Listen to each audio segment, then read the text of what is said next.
Mula sa Department of Transportation, inilipat si Secretary Vince Dizon para pamunuan ang Department of Public Works and Highways. Itinalagang acting secretary ng DOTR, si Undersecretary Giovanni Lopez, kapalit ni Dizon.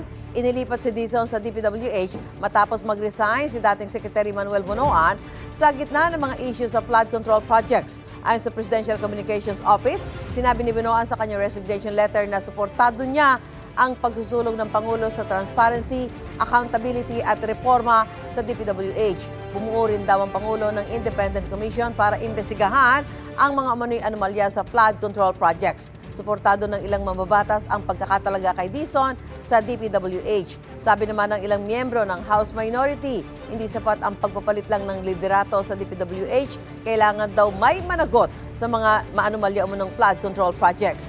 Sinisika pa ng GMA Integrated News na kunin ang mga pahayag ni Dizon at Bonoan. Gusto mo bang mauna sa mga balita? Mag-subscribe na sa GMA Integrated News sa YouTube at tumutok sa unang balita.